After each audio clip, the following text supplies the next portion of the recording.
Proverbe chapitre 21. Le cœur du roi est un courant d'eau dans la main de l'Éternel. Il l'incline partout où il veut. Toutes les voies de l'homme sont droites à ses yeux. Mais celui qui pèse les cœurs, c'est l'Éternel. La pratique de la justice et de l'équité, voilà ce que l'Éternel préfère au sacrifice. Des regards hautains et un cœur qui s'enfle. Cette lampe des méchants, ce n'est que péché. Les projets de l'homme diligent ne mènent qu'à l'abondance, mais celui qui agit avec précipitation n'arrive qu'à la disette. Des trésors acquis par une langue mensongère sont une vanité fugitive et l'avant-coureur de la mort. La violence des méchants les emporte, parce qu'ils refusent de faire ce qui est juste. Le coupable suit des voies détournées, mais l'innocent agit avec droiture. Mieux vaut habiter à l'angle d'un toit que de partager la demeure d'une femme querelleuse.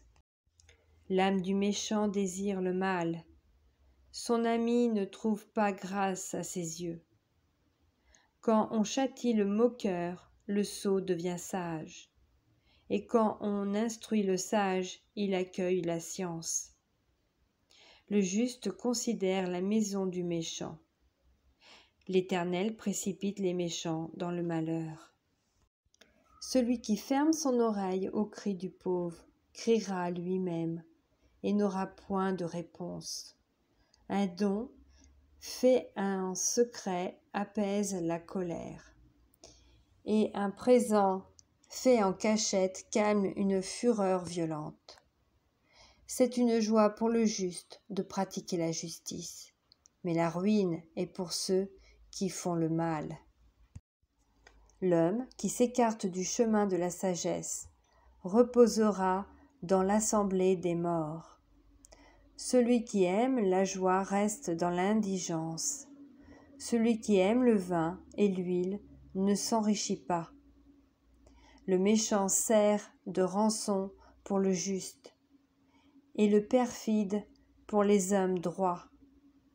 Mieux vaut habiter dans une terre déserte qu'avec une femme querelleuse et irritable. De précieux trésors et de l'huile sont dans la demeure du sage, mais l'homme insensé les engloutit. Celui qui poursuit la justice et la bonté trouve la joie, la justice et la gloire. Le sage monte dans la ville des héros, et il abat la force qui lui donnait de l'assurance. Celui qui veille sur sa bouche et sur sa langue préserve son âme des angoisses.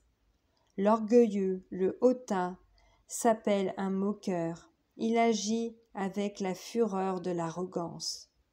Les désirs du paresseux le tuent, parce que ses mains refusent de travailler.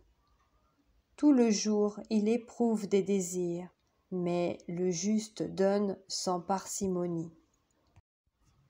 Le sacrifice des méchants est quelque chose d'abominable, combien plus quand ils l'offrent avec des pensées criminelles. Le témoin menteur périra, mais l'homme qui écoute parlera toujours. Le méchant prend un air effronté, mais l'homme droit affermit sa voix. Il n'y a ni sagesse, ni intelligence, ni conseil en face de l'Éternel. Le cheval est équipé pour le jour de la bataille, mais la délivrance appartient à l'Éternel.